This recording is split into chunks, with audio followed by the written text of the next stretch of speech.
Hello and welcome to the first Meet the Creators event for 2021.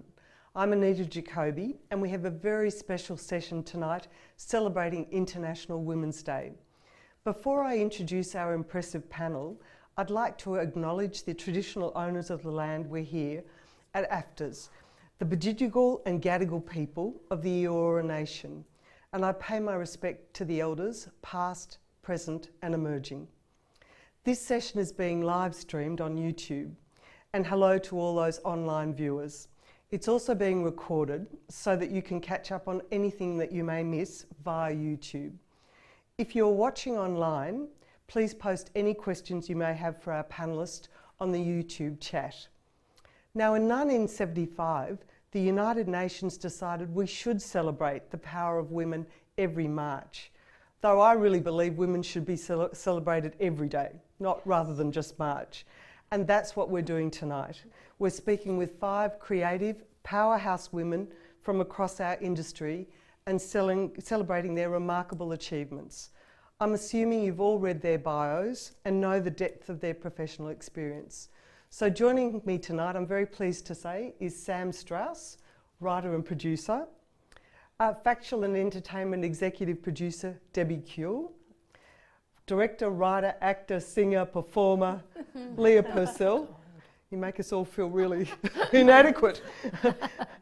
Southern Pictures Chief Executive Officer and executive producer Laurie Critchley, and finally actor, writer and director Corrie Chen. Welcome to you all and thank you for being a part of it.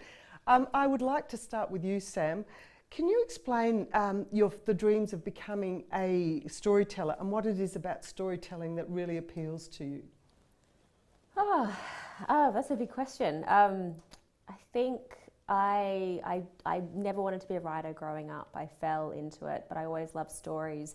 I started, I had a speech impediment when I was young, and so I went and learned, a lot of poems and stories that way. But I think for me, writing is like I'm a terrible actor. Could never be on stage, but you get to act quite a lot in your bedroom in your pajamas with a cup of tea, and you get to sort of vicariously go into other worlds and live lives that you could only imagine living, and so there's a lot of wish fulfillment in it. And that was something you always wanted to do from a very young age? No, I wanted to be a ballet dancer, and so I tried hard to do that, and then got injured, and probably wouldn't have made a success of it anyway. And then I had sort of a year of being quite lost and depressed, and trying to figure out what I wanted to do. And I ended up going to Notting Hill one night and thinking, oh, I could do that maybe. And so I went to film school and couldn't possibly get a job in anything technical, and vomited every day that I tried to direct a short film. So that was out, and I started doing casting because I really liked actors, and but that was quite devastating because you couldn't give roles to every actor, which would upset me. And then I started writing on the side. And Deb, what about you? How did you get into storytelling? What was it that drew you to that, particularly factual and entertainment storytelling? Particularly factual storytelling. I think stories reflect life, everyday life. Every day in life, there's billions of stories happening if you just pick one person and look at the different stories that happen in their life. So I think I love telling stories about real people in real life. So I think that's where my passion comes from. And from a young age? No, I had no idea what I wanted to do when I was like most of us. I wanted to be a singer, I think, but I couldn't sing very well. So, and then my parents tried to get me a job in the local bank, and luckily I saw an ad in the Wagga Daily Advertiser for a production trainee at the TV station there. So I think someone was looking after me, and I've just moved up in the industry ever since then. And Leah, you grew up with stories, didn't you? That was part of your culture. Can you tell us how you became such a strong storyteller? What was it in those early days that you gathered? I think it was more with your mother, wasn't it? Well, to be a good storyteller, you've got to learn how to listen. So I listened a lot. My mother told stories. I come from a long line of storytellers. It's in my DNA. I think if we were in cultural, traditional times, we would be the storytellers. I was only talking to her aunt the other day, and she said, she found an old video of a family gathering, and she said, look at all the stories that were told. So I grew up, at the feet of my elders, listening to stories that were everyday activities to cultural, traditional stuff, song and dance. And I knew from a very early age that I was going to do something like this. Was there a particular very short story that resonated with you that triggered the reason why you've gone on this journey? Yes, there was. I know that I was 5 years old because my mother had the book of Henry Lawson's short stories, and I had drawn in the margins Nip, Dick, Dora and Fluff. That's what we were reading in grade 1. And I had drawn my version of the hut that features in the story The Drover's Wife. So my mother passed away before I could ask her why that book, why do you have a book of Henry Lawson? But I was a mongrel sleeper and I slept with her, and I'd always be nudging her awake, going, can you tell me that story about the little boy and the black snake and the mother? And the reason I loved that story, it was the first one that I could remember, but I could use my imagination because I thought I was that boy, because it was essence of how my mother and my life were. There was no man around. My father wasn't in my life. Although I'm the youngest of 7, I grew up like an only child because they were a lot older. And my mum had a wood heap. We had a combustion stove. She could split a log, mate. She taught me to cut the chips. And she'd always say, don't stack it holler, because in winter the snakes will get under there. Now, we will come back to the drover's wife later. So, but I do want to, because I obviously want to ask Laurie and Corrie the same, about where's your love of storytelling come from, Laurie? Where did it form? I don't know, I've always loved stories. I think I was a nerdy bookish girl, and I grew up travelling around a lot.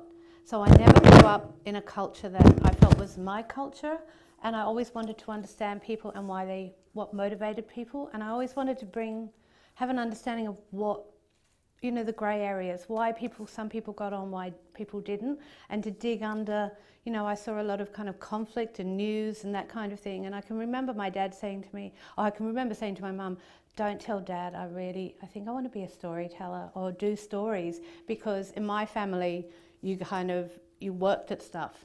You didn't sort of hang, Dad would say, you got to do something. You don't want to just tell stories about other people doing things. And I always thought, if you don't have stories, how do you understand people? How do you find connection to people? And I think that really drove me. I just loved books. And that was my first part of my storytelling, was working with books and encouraging, working in book publishing and publishing new writers and new authors. And I just loved that.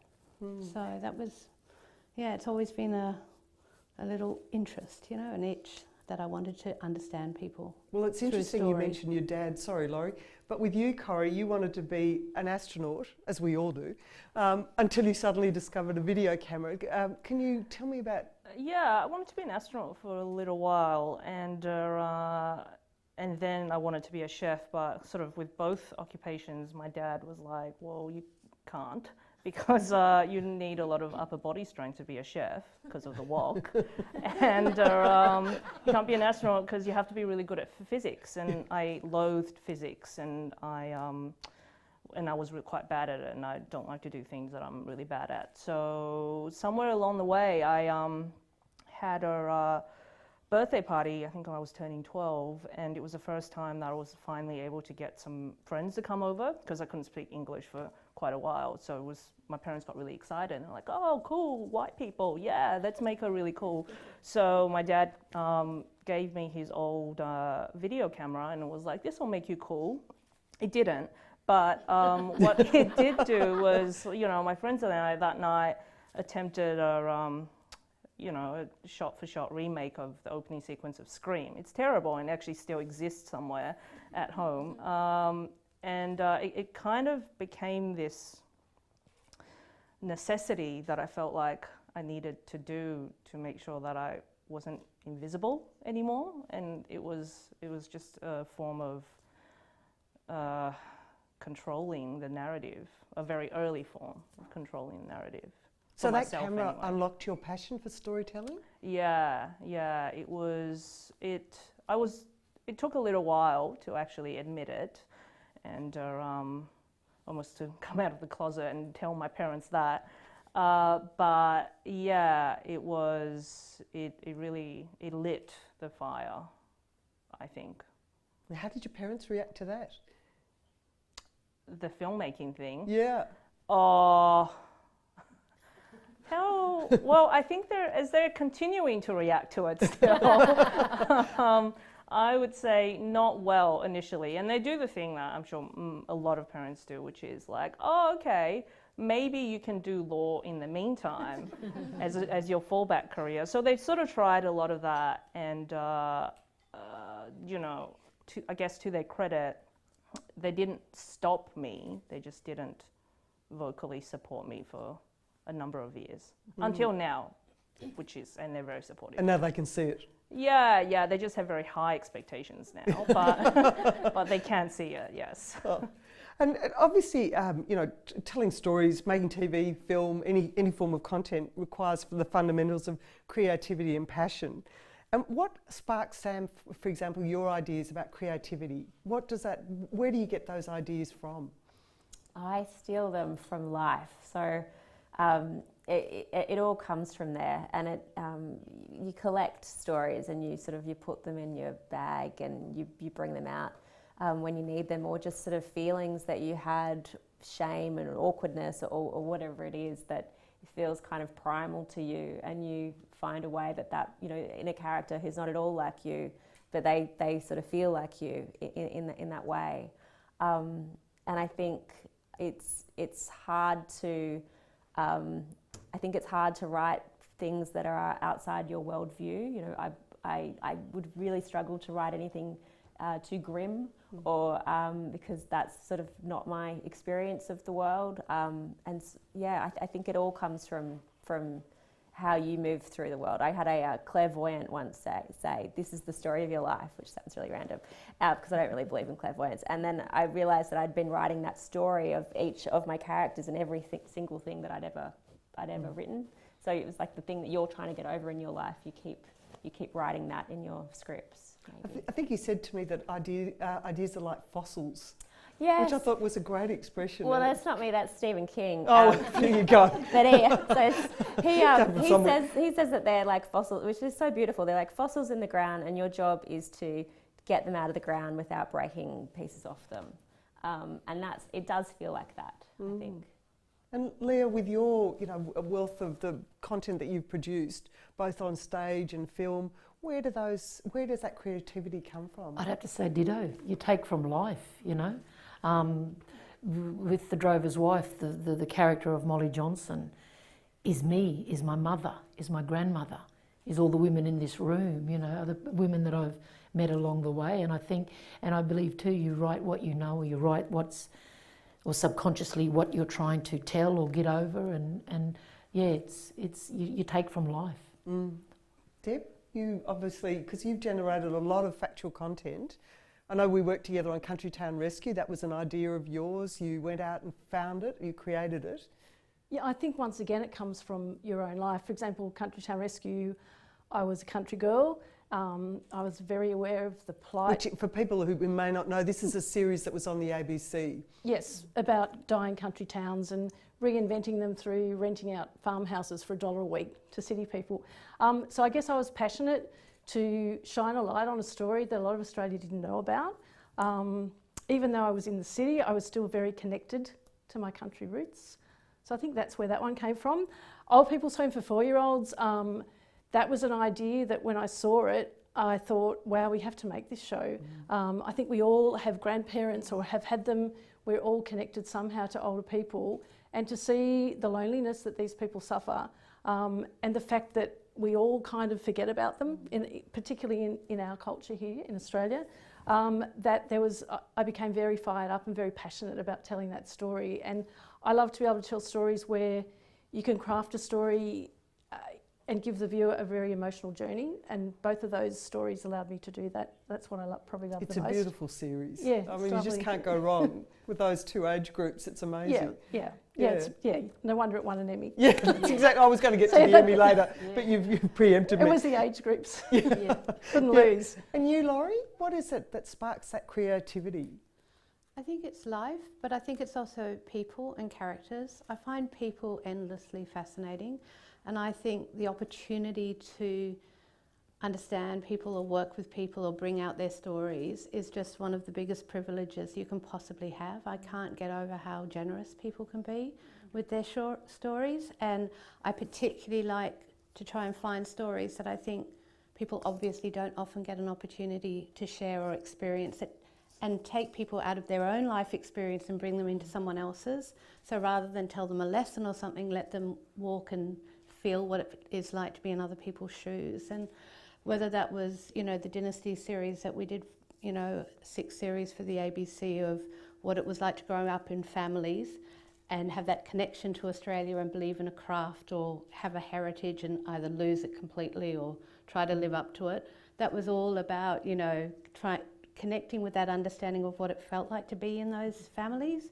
And then Miriam Margulies is another, you know, which we did recently, was the opportunity to go with her and for her to be, I suppose she's similar to me, you know, someone who grew up in several different countries, has come to Australia late in life, belongs to Australia, but has a real sense of being stuck in her own bubble and wants to know what life is like outside that, and is prepared to kind of go in and bring other people's stories out, test her own assumptions, make a hell of a lot of mistakes along the way, but own up to those mistakes and hopefully learn and grow and bring people through her experience to those stories. Which is an interesting segue to you, Corrie, in terms of the way that you perceive, you know, the drivers for creative inspiration and what that looks like. And I think you said to me it's the first thing that I think about.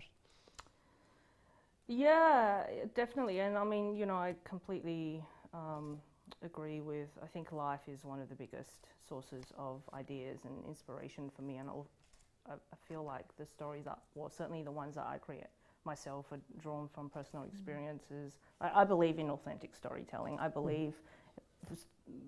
prefer watching stories from people who have lived that experience because I want to feel the specificity of that emotion, and certainly the emotional access point is always my first port of call when I'm looking at a project and when I'm thinking about how this should be brought to life. And vulnerability is obviously a part of that? Unfortunately, yes. Yeah. Why do you say unfortunately? Oh, because it's so raw and exposing and exhausting, and it's every project or every day in this kind of work is you're reevaluating and contextualizing an experience that you've had in order to explore it on screen, and that is and a lot of the time you don't have the answer, and that's what's beautiful about it. But yeah, like I often get home and I can't explain why I'm so exhausted, but it's therapy essentially. Yeah, well, I wanted to move on to some passion projects, because I think you've all got passion projects. And Leah, I'm going to start with you, which I mentioned we'd come back to the drover's wife. And that is so that we can understand some of the hurdles, some of the challenges that you've had getting this together. And I was lucky enough to be in the Belvoir Street Theatre in 2017 when you premiered that as a play. Then it morphed into a book. Now it's morphed into a feature film, which is going to premiere in Texas in about 2 weeks' time. Yeah. And you're also potentially looking at a mini-series. And I know there might be some people from streamers out here and possibly, you know, looking for some content like yours. Yes. But what were some of the hurdles that you actually, and challenges that you had to get that project to a feature film stage? Oh, look. I don't look at them as hurdles. It's challenges? Just what you've got to do. They're challenges, yeah. Absolutely. Challenges every day to even, you know, think that I could do all that. But I wouldn't. We did what we had to do. I don't look at it as a challenge, or it was a challenge, not a hurdle. One foot in front of the other, and speaking to the right people, having the right production and producing team behind you helps. I loved every genre that and platform that I was using and going for. In, you know, how it started as a short film of short story of Henry Lawson's, to me knowing it from my mother's interpretation, to I was a frustrated director in a writer's room.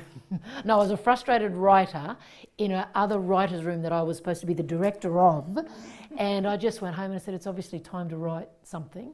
So I went to my shelf, and that book happened to be sitting out just a little bit further than the rest, and I said, it's time to do something with you, and sat it beside my computer, and I didn't reread it, and I hadn't touched that book in years, and I just tried to remember what my mother's had told me, and away I went, and then we had the opportunity to receive the Balnaves, fellowship, and then that allowed me to sit down and write. So, getting out of bed in the morning is a challenge and a hurdle. You just got to, it's the passion, it's the drive, it's what makes, I'm alive with it. It's my air, it's my food, it's my drug, it's what I'm doing at the moment. I can't wait till it premieres in Australia so I can give birth to this thing and move on.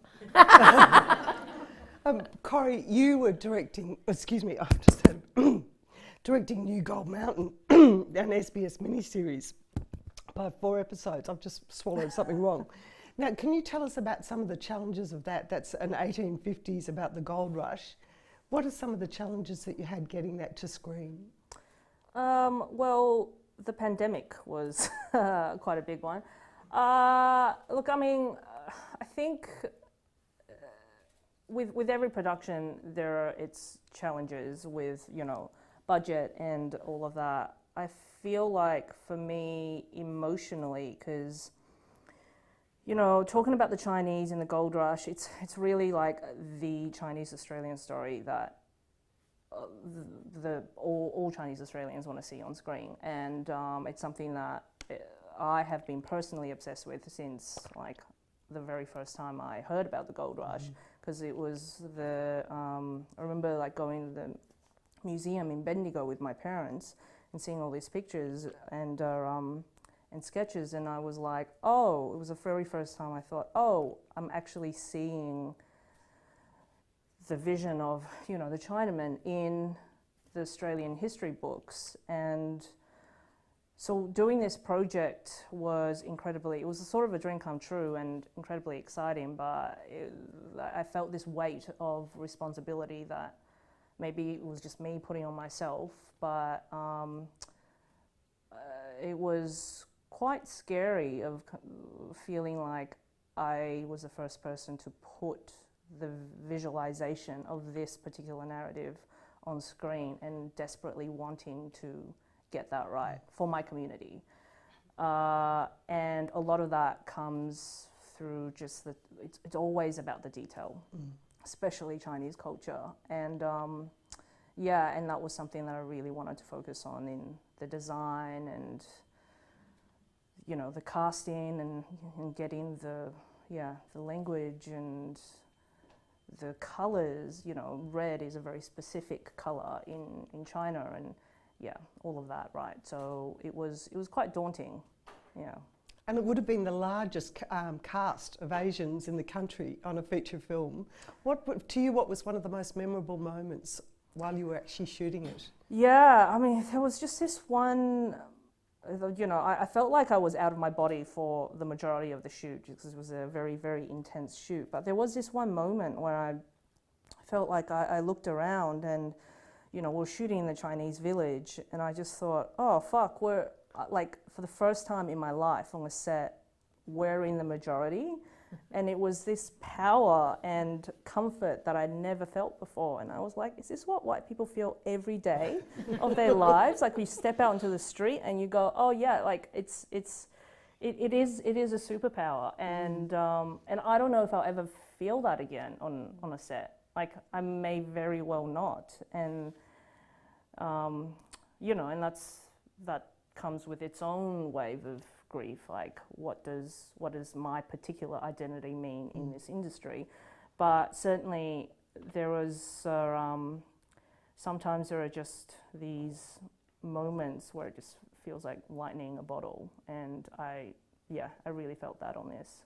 And the series goes to air obviously later this year on SBS? Yes, I believe so, Yeah. Well done. We're looking forward to see it. It's a pity we can't see anything now, unfortunately. But Sam, I do want to talk to you about The End, which is currently on Foxtel on Showcase, and I think you've got 10 half hours And I've been watching it and I've been blown away with it. Perhaps if we could have a look at a clip now of the end and then have a chat about what you've done and the themes in there.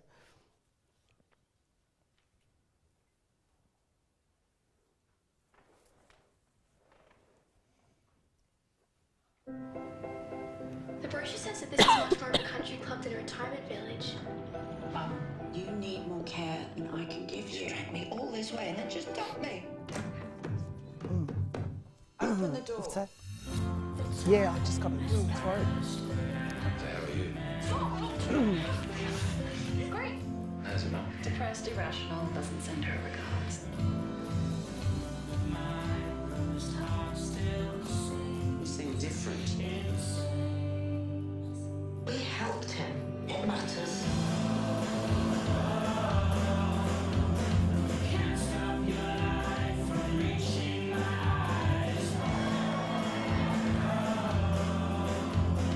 Project's got purpose. The End, a Fox Hill original. Tuesdays 8:30 on Fox Showcase and watch on demand. So Sam, congratulations. Thank What you. was the genesis of that idea? Thank you. No, it's from life again. I had a grandmother whose husband died by putting a plastic bag over his head because he didn't want to be alive anymore.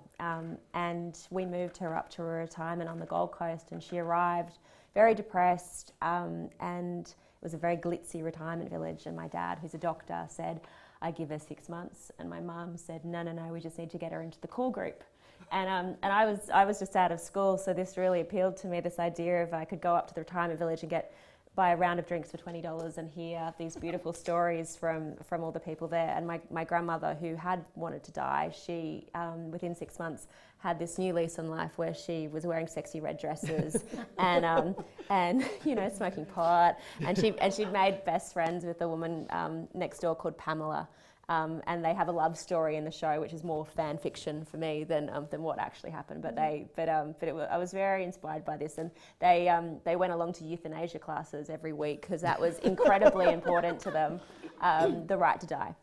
And so they learned how to make it, and then the story grew from there. And unfortunately, the batch that she made didn't work, and so she still had a sad death. So the theme of the series is really about figuring out how to die well. You can also figure out how to live well at the same time. I mean, you tackle some really contentious issues, as you say, suicide, euthanasia, addiction. And the actors that you've got there are, first class. They're really fabulous. What were some of the challenges of getting that to air? Having to convince a network that it's okay to talk about euthanasia and suicide and addiction is a difficult sell. Well, I mean, a couple of years ago we wouldn't have. It just absolutely wouldn't have happened. We got really lucky with the timing, and even and incredibly, Foxtel and Sky, Sky Atlantic in the UK, who are our partners, they let me deliver all 10 scripts before they gave me any notes, which is, just doesn't ever happen. So there was no whittling down. I actually think it's quite it's a messy show, and it's edgy, and I guess, and the characters are unlikable because no one ever told us that we had to make them likable. And I think all the writers I know would want to make a show where you don't have to have likable characters and neat endings and 3 stories that you hit in ABC. But we just got really lucky with the timing to have that freedom. And were there any other specific challenges that you faced in getting it to the screen? Probably. That we can learn from. I guess tonight is about learning from your experiences. Yeah, of course. Yeah, I think at a practical level, casting was difficult because we had to satisfy a UK audience and an Australian audience to find the 2 leads who mattered in both territories. So that was difficult.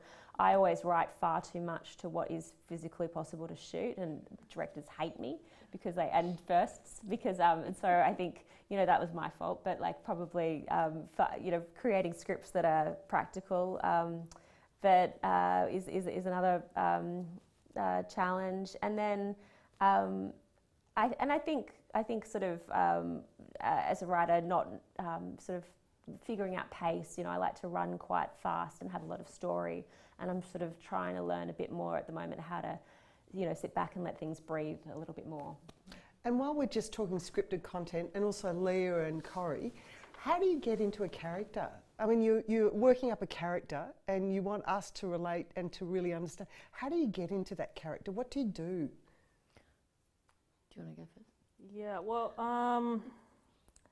I need to emotionally understand every single thing, the intent behind every single line. And when I go through my blocking, I will physically go into the space and walk through every single action, every single character is then doing in that scene, and actually kind of like live and breathe it. And to me, it's a point of view thing. And I know every scene, like, there's a very clear, I'm just very big on point of view and whose scene it is meant to be. But at the same time, even with the peripheral secondary characters, it's almost like I need to be like a, you know, those first person shooter games. Like, I just need to see the world the way every single person is seeing it. And then after that, I then walk through the scene as the camera, trying to figure out the best way of covering it. It's this thing I read, Ang Lee, who's one of my favorite directors, and there was this thing he said once in an interview when he was like, the camera should always be where you would want to stand watching that thing happen in real life. And I just have found that very, very helpful in, especially when looking at coverage, because then it's about emotionally how are you drawn to the drama as the viewer. Get that entirely. And Leah, Molly Johnson, which is, she's a big character. How do you inhabit, how did you create that character? Yeah, it was a bit of like connecting, as I said before, with Molly in particular. She's a bit of me, she's a bit of my mother, she's a bit of my grandmother. But the other one was Louisa Clintoff, who is the non-Indigenous woman in it. She's the white woman that comes from London. And I wanted to use, so there was a bit of a mechanism to bring an audience into Molly's world. But then I also, I guess it's a personal connection and trying to give a backstory. I like a lot of research and looking at backstories. So I actually modelled her on Henry Lawson's mother, Louisa Clintoff. So I just dived in and had a look and researched her, and same with, Nate Clintoff, the husband. Even when I did the Stockman in it for the novel, and just getting great character breakdowns for the actors, I would go in and look at history. And for instance, there was a massacre in Maryborough, and I said, what if this Stockman was associated with that when the squatters were coming through, and if he had a relationship with that massacre to the murder of the Aboriginal people there, how will he grow up as a man, which will cause him to do what I needed him to do in The Drover's Wife. So I love that aspect too, jump in and see if I can put my fictional characters into real world and just give them a foundation. And the actors love it because it's coming from a place of truth or fact, and they can really, take it to another level. I should say, by the way, if anybody wants to jump in, don't feel that I've got to keep driving the conversation, so please jump in at any stage.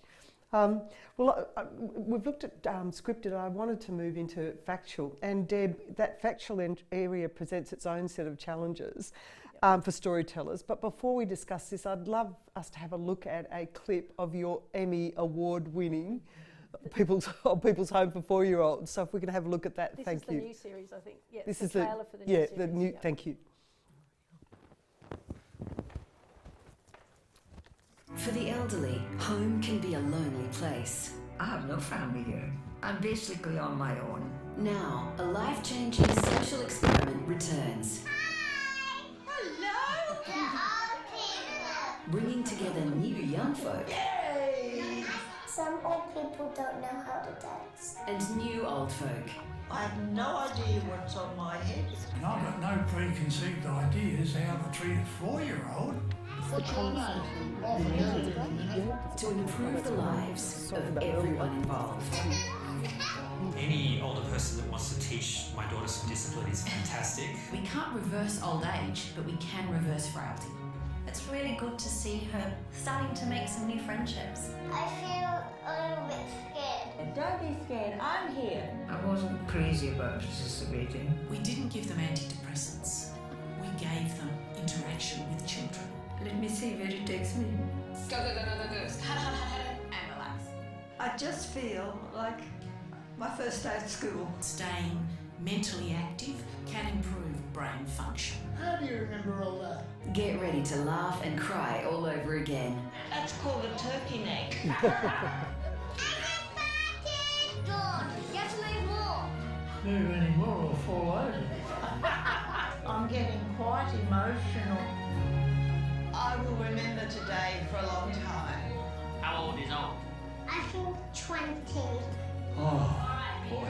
I'm really needing the love that a young one gives. I feel like you're part of our life already. I had so much fun. We're almost there. Together, we're stronger than we are alone. The new season of Old People's Home for 4-year-olds. Tuesday, April 6th at 8:30 on ABC TV and streaming on iView. It's such a beautiful series, Deb. I mean, everything about it, except for the turkey neck, but, which I think some of us can relate to. But what are some of the challenges that you had making that series? I think the hardest one was commissioning it and then COVID hitting, and then working with the ABC to convince everyone that we could still go into production, which we did, but not knowing what was ahead of us. And then trying to cast during COVID, where we couldn't send our very small team to meet people face to face, you know, and then finally going to meet them but masked up. That was really, really hard. It took so much longer to find those beautiful 11 people. And then just the logistics of filming during COVID, the layers and layers and layers of protocols we had to do to be able to do it. But that was that. But then in series 1 and this series, you've got two really, really vulnerable groups of people, and you can't underestimate how long everything takes to do. So, and I guess you've got a duty of care to them as well. Oh, massive duty of care. Duty of care has to come before what you get in the can. Hoping and praying that we'd get enough content in the time that we had to film it, and just, you know, like you'd think you were ready to film and you'd start to roll up, then one of the adults would need to go to the bathroom. So that might take quite a while, and then you'd just get back and you'd roll up, and then one of the kids would have to go to the bathroom. And any time we wanted to go do an off-site, you know, the biggest thing we had to find out, were there toilets there and how far were they from where we're filming. So really what you actually captured in a day's filming was quite a small amount as to what you normally would.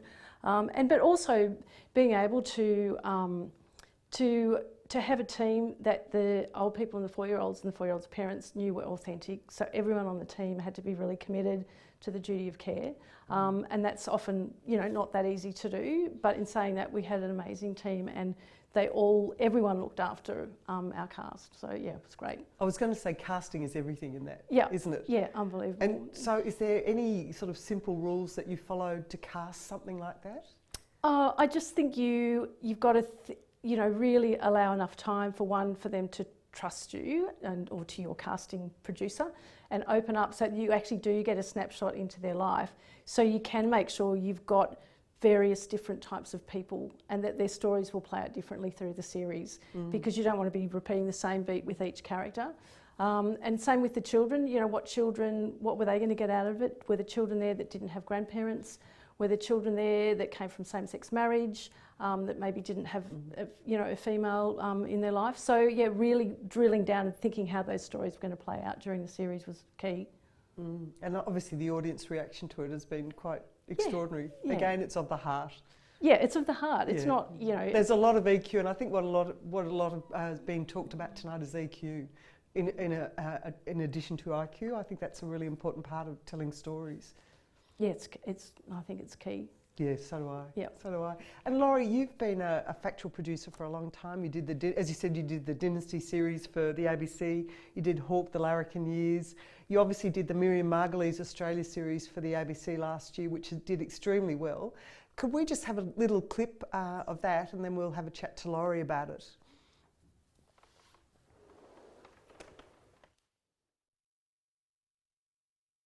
Australia, here I come! Miriam Margulies hits the road. I want to investigate people's hopes and dreams. The dream is probably freedom. This is the first day in kindergarten. From big cities Breathe! to little towns with big stories. We had nothing left in the tank. So tough. Yeah. I had no idea.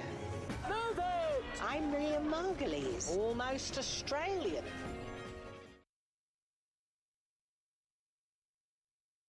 Another good. Laurie, so where did the idea come from? Oh, I mean, it came from, we've talked about authenticity, life, Miriam, wanting to explore what it meant to be Australian. I think a lot of Australians walk around, certainly I do, feeling almost Australian. You know, I feel Australian, but what does that really mean, and how do I connect? And other people have different Australias that they experience. And I really love the idea of, as I said, bringing people to stories and to other people's point of view and experience. And then there was the opportunity to work with Miriam. She'd seen Hawk, the larrikin and the leader, and I find this happens a lot in the work I do. I work on one project, we get really involved in it, and there's this wonderful organic thing that happens that it connects you to other people, and people then come to you. And Miriam and I had a conversation, and she'd said people have been trying to do a kind of Joanna Lumley, and she's not Joanna Lumley, kind of travelogue. And I said, well, what do you want to explore? And she said, oh, I feel I get stuck in my own, you know. And she loves Australia. She's been coming here for 40 years with her partner Heather, and she'd just become an Australian citizen. And she was struggling with, what does that actually mean? It meant a lot to her, but is the Australia that she knows and loves the other Australia? So she just wanted to get out and learn. And then I think we had to kind of convince people that we could take a 78-year-old Jewish lesbian with mobility issues on the road.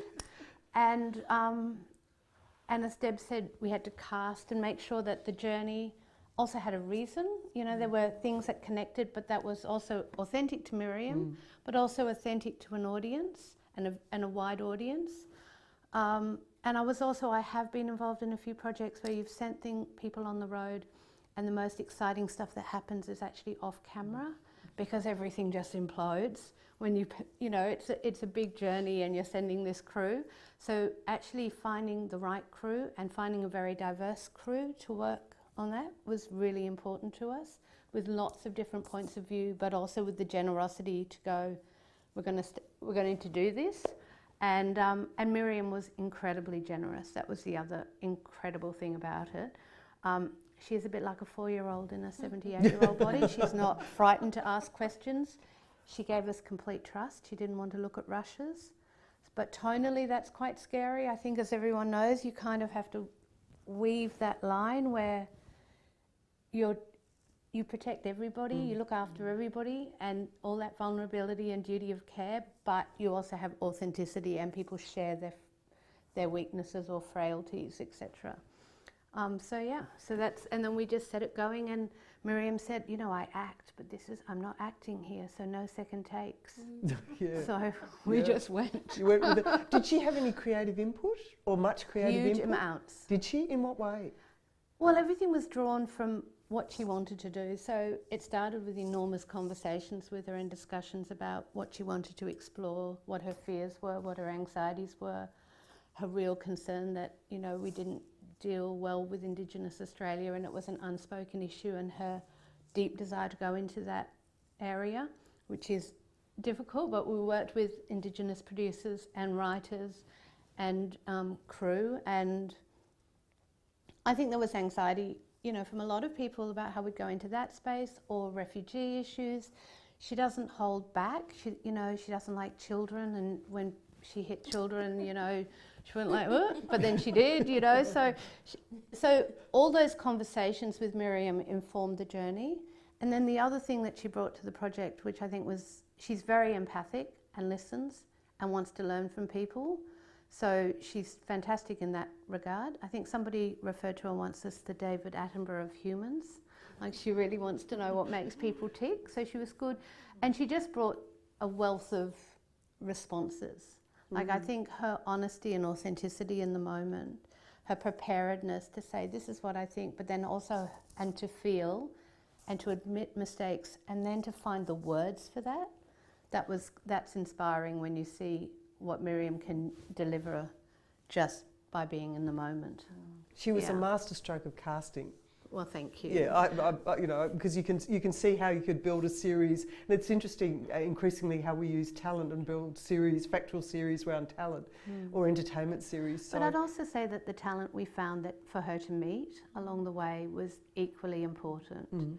You know, the casting happened all along the journey, and looking after that cast and making them feel like they were in a space where they could share their story with Miriam was really important. So And casting is essential.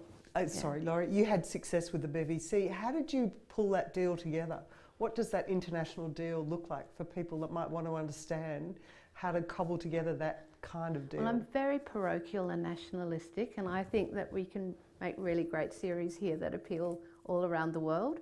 Sometimes convincing the Brits of that is really tricky because they're very used to selling us their stories.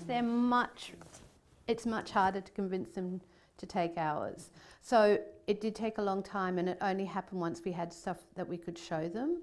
And the fantastic thing was that it did amazingly well for BBC Two, and we had, you know, it rated its socks off for them over summer.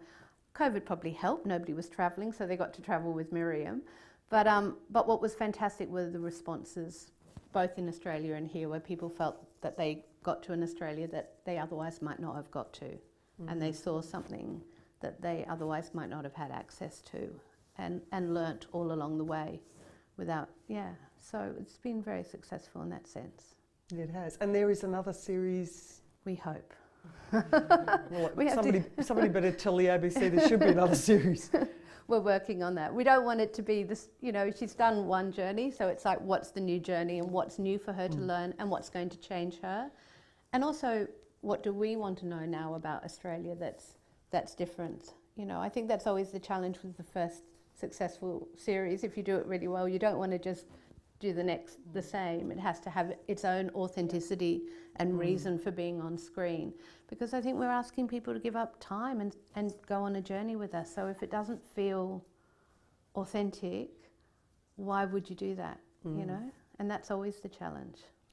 We did the same thing with series 2 of Old People's Home. We thought, what can we do different? We can't do exactly the same. And then we looked at some figures and worked out there's 220,000, I think, old people living in aged care facilities. There's 3.5 million living in their own homes, and of that, I think it's 1.6 million living alone. They've lost their partner. I know all these figures because I did an ABC webinar this morning. So we looked at, you know, what about early intervention and getting an intergenerational program with people who are living in the community and trying to keep them healthier and happier and out of having to go into aged care. So that was the different take that we took. We couldn't have done exactly the same again. Have they written that into the Royal Commission in terms of the aged care inquiry?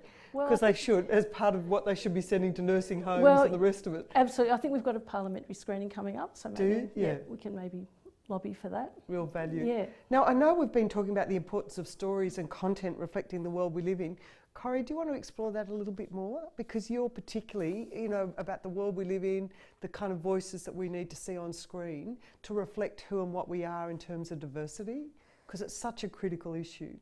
Yes. I'm trying to remember what I said to you on the phone the other day. That I was so passionate on the day. Now I know you were free flowing. It was, look, you went on to a role about how important it is, and I know you talked earlier about obviously seeing all the Chinese faces when you were talking about the gold rush. Yeah. But it actually goes to more fundamentally what we're watching on screen, and Leah, this is to you as well, about what we're seeing and how important it is that it reflects who and what we are. Yeah, I mean, God.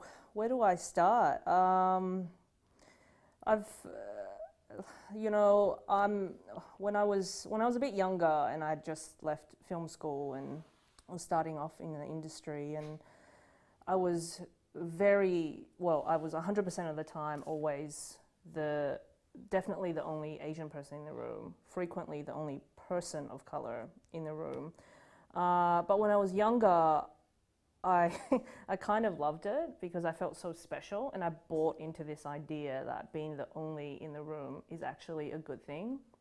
And now that, you know, I'm a little bit older, and I'm just kind of like, it's so exhausting and it's so lonely. Like I'm so tired of having to carry the weight of being the only voice and having to explain all the time all these things that just reminds me that I'm the odd one out, when really in life, like my community is huge. And when I say community, I don't even just mean like Asian, you know, I'm talking about women, I'm talking about people who are queer, and we constantly, I feel like in this industry, we're creating spaces where no one's, or someone like me can't just be my whole self. I'm always having to fracture off a part of my identity in order to fit in. And I've become so accustomed and so used to it, I'm not even questioning it anymore. But the older I get, the more I'm like, well, how can we start deconstructing this idea of what a set looks like, or, you know, what a writer's room looks like, and so forth. And out of that can come a new wave of stories and voices, and, you know, we keep talking about authenticity and wanting to experience these emotions. Like, I think we're at a stage now, well, to push storytelling further and to actually do cutting edge stuff, there are a lot of ways in other than just let's put more people of colour on screen randomly, or fill them up as extras, or like let us speak. Amen.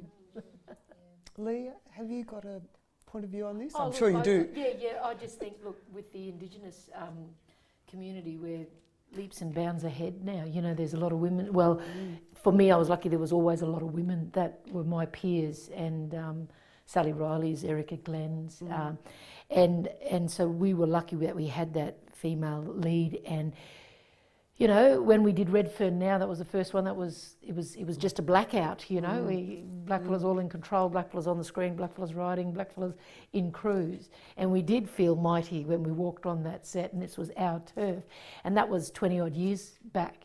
And I can say that now we're coming through. But yes, let the people of diversity talk. Stop this. You know, we're asking questions. It's action now. Give them the lead, give them the space, give them the sport, give them the platform, give them the finance, and let them go. Let them tell the stories. I've just finished, well, we're nearly picture locking yesterday on another film. It's 8 new emerging writers from out west in Sydney. So there's 8 stories. There's only 2 white fellas in it. And the rest are people of every race that we've got in this country. And you know, I loved, I did it, my chapter was a Chinese story, and I let the actors educate me. Tell me about Red, tell me the importance, the accuracy of things. And it was amazing. I learnt so much. You know, when they were doing the auditions, they were talking in Cantonese. I said, I don't know what you're saying, but you're brilliant. You're probably swearing about me. So, but I gave them the voice. You know, my other chapter was a young man from that spoke Bengali, and he was leading, and I'd go back, dude, what would you do in this? And, you know, give them the power, give them the voice. And the stories just rose, you know, and became something more. And it's a beautiful little film that will do well. But, yeah, it's very exciting times, very exciting times.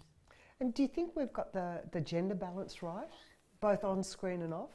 I know, Corrie, you said to me when you look around in the production side, that we're kind of sadly lacking in lots of crafts, and I'm just wondering what you all feel about that. I believe we're getting there.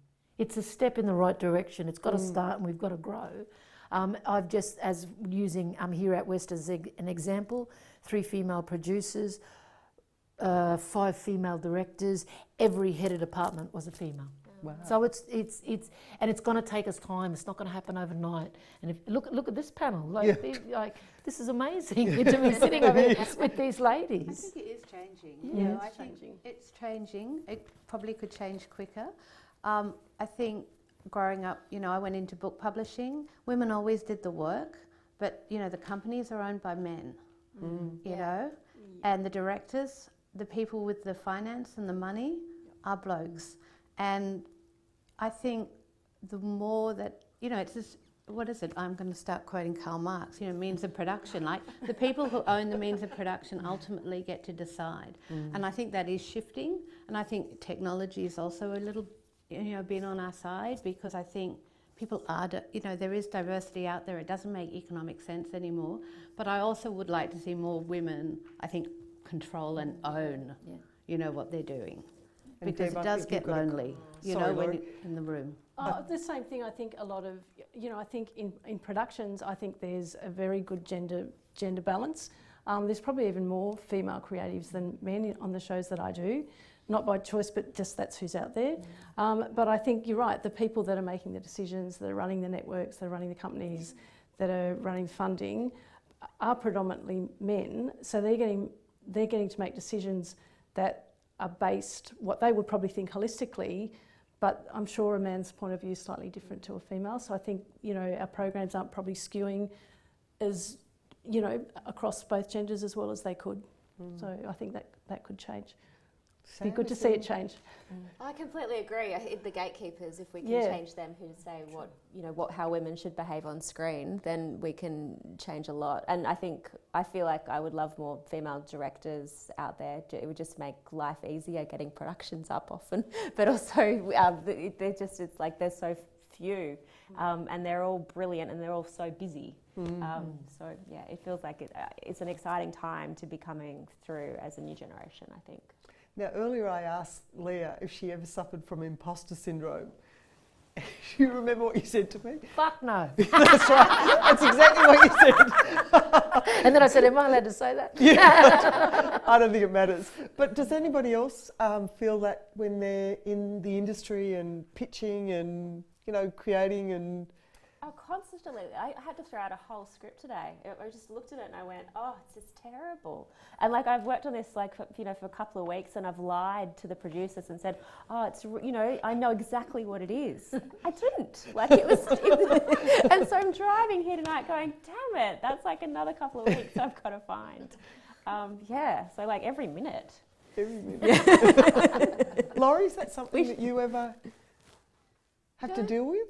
I think I'm quite tough-skinned. I don't think that I feel like I shouldn't be doing what I'm doing. I've worked really hard to do it. But you run a production company too, so there's more onus on you to really step up. I think you know, I mentioned to you that the quote that, I don't know who told me this fucking quote. I wish I didn't know them and I never had it. But the Noel Coward quote, which is that success is only the postponement of failure. Yeah. That, I live by that, right?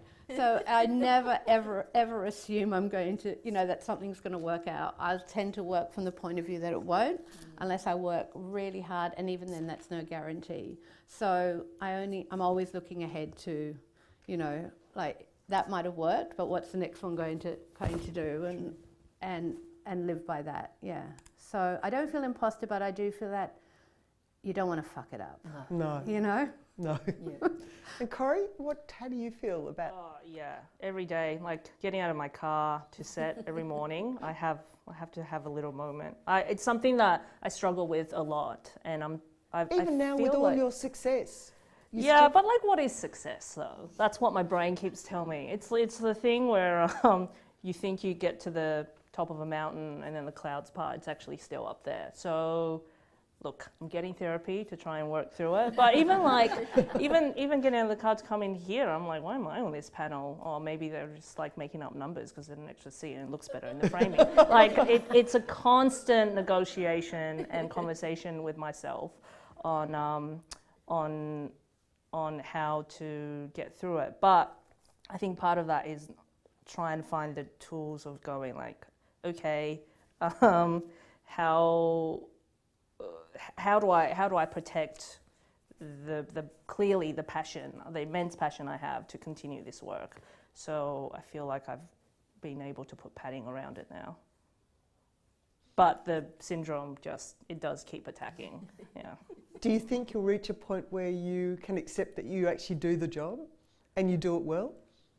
In fact, better than well. Yeah, I think so. I feel like I only get those moments now where I'm, you know, it's either the first day or I'm on New Gold Mountain, like it was 75% sets and a lot of VFX, none of which I've done before, like big, like mega green screen kind of stuff. But so on those days, it's really quite overwhelming, and I'm just like furiously Googling all the YouTube clips I can find of like behind the scenes of Marvel to try and see how they were covering it. Yeah, because I have those tools in my facility. But yeah, so I hope so one day. But I also think that, I don't know, imposter syndrome is what makes me continue to strive to be better at my job. I feel like without it, I might just rest on my laurels, in which case I can probably just retire. I think there's also something about this, what you do, like no two projects are ever the same. No. So you're constantly learning. Like if I sometimes I think, oh God, do I have to make another mistake? And the answer is yes, you know? And it's that feeling that you start something, but it's not right. So you're constantly looking at yourself and also looking at the work you do and going, that's not quite right. That hasn't quite connected to the audience in the way I thought it would. It hasn't quite delivered in the way I wanted. Or you're doing something you've never done before, and all those opportunities to, you know, to make mistakes are there again. And you never stop learning, ever. Yeah. But that fear is, you know, that's probably what's exciting about it, because we're all sadistic in that way. We're just trying to latch ourselves. Yeah, we sure are. Question from the audience, and I don't know if it's this audience or down in YouTube land. Looking ahead, what would each of you say to an imaginary granddaughter about going into this business in the future? Sam, over to you.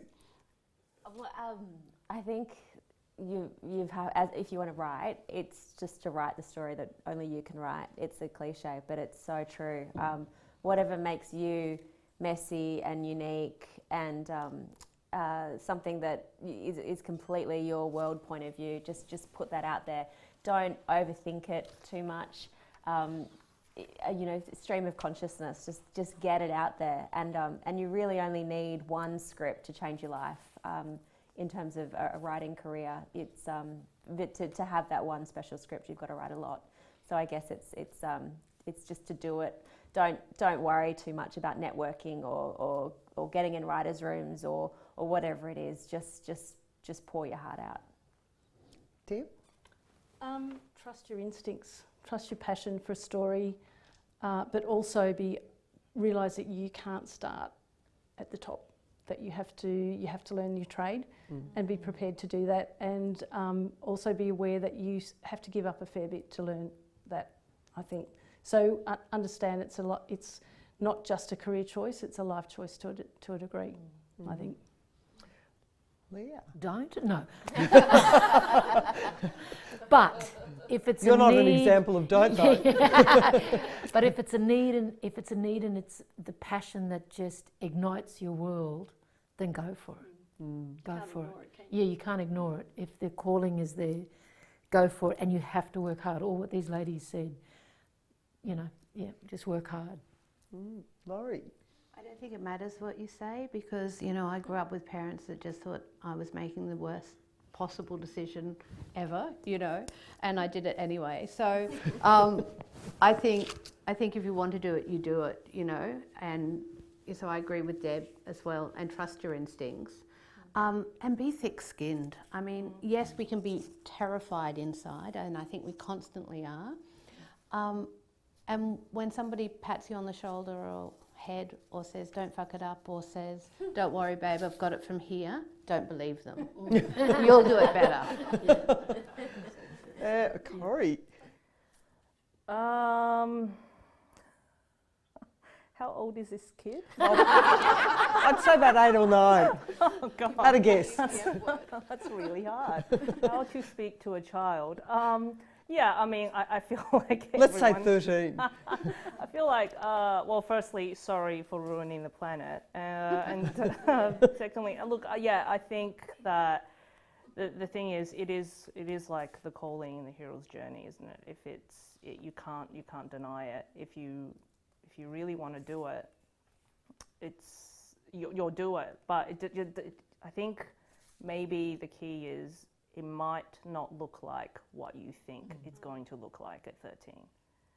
And even coming out of film school, you know, we were all told that we should be writer-directors, but maybe what they should be teaching is there are a lot of roles in the industry that could be fulfilling in many ways, instead of pushing everyone to be this auteur or to be the showrunner or the person at the top. Stories are built by many people. I think that's really true. That's the most exciting thing about this industry, is that it's so collaborative, and that everyone stands on each other's shoulders and everyone stands on each other's generosity. I think that's a really, really important point. I mean, I never went to film school. I never expected to be doing this, ever. You know, to be working in the screen industry. I just thought I was too nerdish and bookish and definitely not cool enough to work in television. So, you know, so that I wasn't meant to be there. So I think that's the other thing, is that there's life and then there's the stuff you do, and everything's going to throw you a curveball every now and then. So, yeah. But you're an ideas person, and everything we do is about ideas. Yeah, well, it's the way I process life, I think, is through storytelling. And I think if that's what you like to do, you will do it. Yeah. I think we might have time for one last question, Wendy. You don't all have to answer this, so I don't know who's going to jump in, but a question from the audience. What has been your scariest moment, and what did you do about it? Has anybody had a really... Leah, I'm looking at you then. The night before... the night before we were supposed to start Trover's Wife, I just looked at my partner after I did my shot list and said, okay, I said, let's go home. I said, I don't think I can do this. And then he went, you'll be right, we've come this far, let's give tomorrow a try. And so I actually slept and got up and put my big girl pants on, and away we went. And look how successful it's going to be. Fingers crossed. Oh, it will be. Any other scary moments that somebody would like to share? Oh, when Eric fell over on the last episode of Old People's Home. We fell over on the bowling green. It's in the cut, but we didn't know what he'd done. We all just went, ugh. And he was okay? He was fine, but he could not have been fine. No. He could have very easily not have been fine. Yeah, so that was pretty scary. We all just held our breaths for, it felt like a minute. It was probably 5 seconds until we realised he was okay. Yeah. But fear is great. You've got to have that in you to do what we do. Every time we, sit down to a blank page, it's the fear of jumping in. I'm so scared unless I get there immediately in the morning. If I put it off until sort of 11, then I'm done. I'm toast for the day. I've got to get there before my brain's awake to be terrified. And Corrie? Oh, we don't have time to hear all that. Are you sure? Yeah. Yes, really. Suffice to say, there are a lot. There are a lot of moments. When you take someone's money, to do something, and then your talent calls you up halfway through and says, I'm not doing this ever again, and I won't be there tomorrow, and you think, oh. But you have to. We've just, and you find a way to get them there. Yeah. Well, look, thank you all very much for a great conversation and for being so honest and open and sharing so much about your careers. I hope those people watching tonight have got a lot out of it. I certainly have, so I very much appreciate it. Can we please thank our guests? Sam, Deb, Leah, thank you. And thanks also for watching the first Meet the Creators. It was brought to you by, presented by AFTRS, ACMI, Media Mentors and Film Victoria, and thanks to all those organisations for making tonight possible. And thank you and good night. Thank you very much.